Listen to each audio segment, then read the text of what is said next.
मैं जानना चाहती हूँ, हमारे बीजेपी के जो नेता हैं भावी गौरव भाटिया प्रवक्ता हैं, अभी हाल ही में उनका एक न्यूज़ आया था, देखने को ये मिला था कि वो डिबेट कर रहे हैं और मतलब मुझे तो बोलने में भी अच्छा नहीं लग रहा। वो विदाउट जो नीचे का होता है अंडर आर्म, शायद उसमें बैठकर वो डिबेट कर रहे थे। इसके बारे में क्या बोलना चाहेंगे बीजेपी के भावी नेता, भावी प्रवक्ता?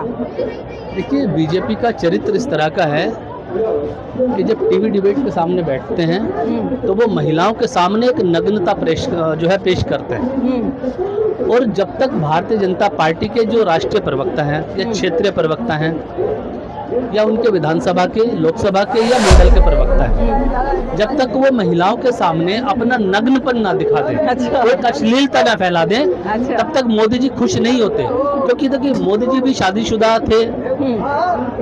अब लोग कहते हैं कि उन्होंने अपनी बीवी को छोड़ दिया, परिवार को छोड़ दिया, ठीक है, अपनी भी मजबूरी हो सकती है, देश सेवा का एक भाव हो सकता है, लेकिन मोदी जी ये सारे वीडियो रात को देखते हैं। अच्छा। कुछ लोग तो पोर्न वीडियो देखते हैं, लेकिन मोदी जी अपने ही प्रवक्ताओं के ऐसे वीडियो देखते हैं। अच्छा। तो मैं तो भारतीय जनता पार्टी को यही कहना चाहूंगा कि जो भारतीय जनता पार्टी का राष्ट्रीय प्रवक्ता है श्रीमान गौरव भाटिया जी, जब वो टीवी डिबेट के अंदर बैठे हैं, एक कुर्ता शायद उन्होंने पहन रखा है और जो उनकी लेग्स हमें दिख रही हैं, तो उसके अंदर हमें लग रहा है कि शायद वो नग्न ही बैठे, उन्होंने अंडरआर्म्स भी नहीं पहन रखे। अच्छा, ओके। तो मुझे गाना याद आ रहा है कि झुमका गिरा रे बरेली के बाजार में, झुमका गिरा रे। अब इसका जो नया वर्जन आना चाहिए वो क्या होना चाहिए? मोदी मोदी मोदी, अरे पजामा गिरा रे,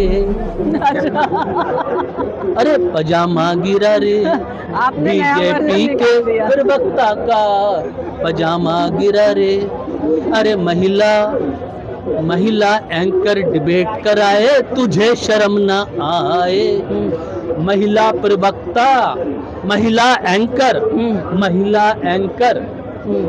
महिला एंकर डिबेट कराए, तुझे शर्म ना आए। मोदी का नाम लेकर क्यों देश को शर्माए। अरे ऐसे प्रवक्ता अगर है बीजेपी में तो लाज शर्म हमें भी आए। फिर क्या हुआ? हाँ जी, फिर क्या हुआ? फिर पजामा गिरा रे, बीजेपी के प्रवक्ता का पजामा गिरा रे। इस देश की राजनीतिक चरित्र जिस तरह से गिरता जा रहा है, मुझे दुख होता है। मैंने एक व्यंग्यात्मक रूप में टिप्पणी की है भारतीय जनता पार्टी के राष्ट्रीय प्रवक्ता के ऊपर, और इनको शर्म आनी चाहिए, इनको लाज आनी चाहिए। नरेंद्र मोदी, इनका पूरा संगठन, माननीय प्रधानमंत्री है नरेंद्र मोदी जी हमारे देश के, उनके और अमित शाह जी के बिना भारतीय जनता पार्टी के संगठन के अंदर एक पत्ता नहीं हिलता है। और दुख इस बात का है कि जो आरएसएस इस भारतीय जनता पार्टी को हर राज्य में चुनाव जिताकर अपने मुख्यमंत्री बनाती है और बहुमत के आधार पर नरेंद्र मोदी जी को प्रधानमंत्री बना देती है कि हमारे पास बहुमत आ गया है, गठजोड़ करके बैसाखी की सरकार बना के। वो मोहन भागवत जी कहते 3 बच्चे पैदा करो। अरे पहले इस गौरव भाटिया की हालत तो देख लो, कच्चा उतार के टीवी के सामने बैठा है। 3 बच्चे तो यह खुद पैदा करने की तैयारी कर रहा था, शायद मुझे ऐसा लग रहा है। उन्होंने क्या सोचकर इस पोजीशन में बैठा कि मैडम, मैंने आपको क्या बोला? आप एक महिला हो, मेरी आंखों में शर्म है मुझे आपके सामने। देखिए, मैं भारत का एक नागरिक हूँ, आप मेरी बात सुनिए। आपका चैनल एक बहुत बड़ा चैनल है और एक महिला एंकर आप मेरे सामने हैं। मैं अपने शब्दों की मर्यादा को जानता हूँ, क्योंकि मैं एक भारत का नागरिक हूँ। मुझे पता है मुझे एक महिला के सामने किस तरह के शब्दों का इस्तेमाल करना है। बिल्कुल। और मैं इसीलिए बोल रहा हूँ कि भारतीय जनता पार्टी का चरित्र आजकल यही हो चुका है कि भारतीय जनता पार्टी के जितने भी पुरुष एंकर, प्रवक्ता, चाहे वो राष्ट्रीय स्तर पे हों चाहे वो क्षेत्रीय स्तर पे हों, जब तक वो महिलाओं का अपमान नहीं करेंगे तब तक मोदी जी को रात को नींद नहीं आती। वो देखते हैं, मैंने अभी पहले भी बोला कुछ नेता पोर्न वीडियो देखते हैं, कुछ लोग तो पहले संसद में भी देखते थे। जब तक मोदी जी अपने नेताओं के वीडियो ना देख ले कि हाँ मेरे इस आदमी ने, मेरे इस नेता ने महिलाओं को कितनी गालियां दी हैं, तब तक मोदी जी को नींद नहीं आती। अरे शर्म होनी चाहिए, शर्म आनी चाहिए। इसको लात मार के पार्टी से निकाल देना चाहिए था। और ये पार्टी के अंदर बना हुआ है आज तक, संसद के अंदर जब हमारे मुसलमान भाइयों को कटवा भड़वा मुल्ले तक शब्दों को बोला गया। ये चरित्र है कि भारतीय जनता पार्टी का? अगर ये ऐसे बैठते हैं तो समाज में क्या मैसेज जाता है बीजेपी के पक्ष के लिए? क्या मैसेज जाता है?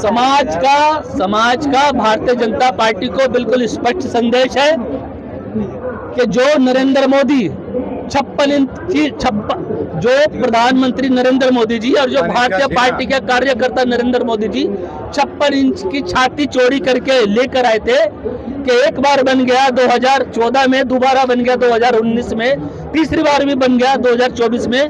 400 पार, अब की बार 400 पार, अब की बार 400 पार, ये नारा दिया था। मैं कह रहा हूं अब की बार अंतिम संस्कार भारतीय जनता पार्टी का, अब की बार भारतीय जनता पार्टी का अंतिम सरकार होगा। भारतीय जनता पार्टी का देखिए क्या है, एक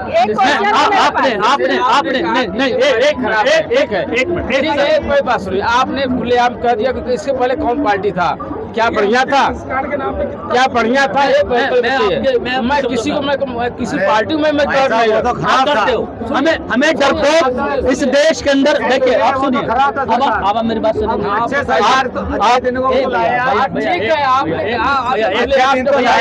आपस में आपने तो कहा दिया। एक क्वेश्चन पहले पूरा करो, मैं पूरा करूं। ठीक है। उन्होंने कहा कि जब कांग्रेस पार्टी की सरकार थी उसमें और भारतीय जनता पार्टी की सरकार में क्या अंतर है? क्या अंतर है? हाँ। मैं देश के 146 करोड़ लोगों को, शायद आज रात को तो 148 करोड़ हो जाएंगे, क्योंकि हर 3 बच्चे पैदा करने में लग गया जब से मोहन भागवत ने बोला है। हर आदमी अपनी मेहनत करने में लगा।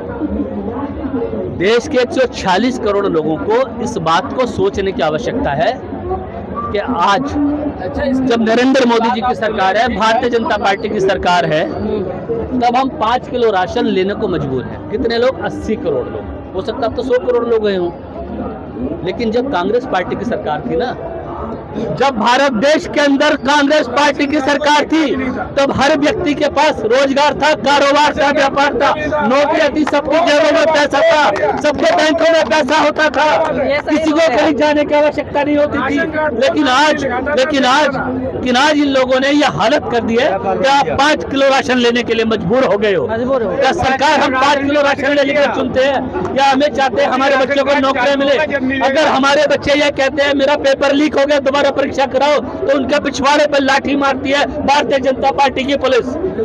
देश का गृह मंत्री कौन? अमित शाह। देश का गृह मंत्री है अमित शाह, और इसका बेटा, सगा बेटा कौन है? जिसका नाम है जय शाह, जिसने पाकिस्तान और भारत का क्रिकेट मैच कराया। अरे हमारी आंखों में नमी है यार, हमें दुख होता है इस चीज को। तो आप क्या बाइकआउट करते हैं इस मैच का? आपके हिसाब से नहीं होना चाहिए था मैच? आप क्या चाहते हैं कि मैच हो या ना हो भारत पाकिस्तान का? आपसे खिलाफ है पाकिस्तान। अब मैं अब आपसे एक सीधा सवाल, पीछे से रनिंग कमेंट्री नहीं करनी है, बोलना तो माइक को बोलना, हाँ, पीछे से नहीं बोलना, इससे वीडियो खराब होता है। सही बात है। मुझे पाकिस्तान अगर एक सेकंड इनकी बड़ा, चलो ठीक है, आप बोलो। मैं पाकिस्तान का मैच ना देखना है, ना पाकिस्तानियों की शक्लों से नफरत है। हाँ। उनको देखना ही नहीं है, हाँ। बस उनसे नफरत लेकिन है। पाकिस्तानी प्लेयर्स का क्या उसमें गलती है? उसमें उनकी क्या गलती है? मुझे देखनी नहीं पाकिस्तानियों को, अच्छा। बस सीधी सी बात है। बाकी भाई साहब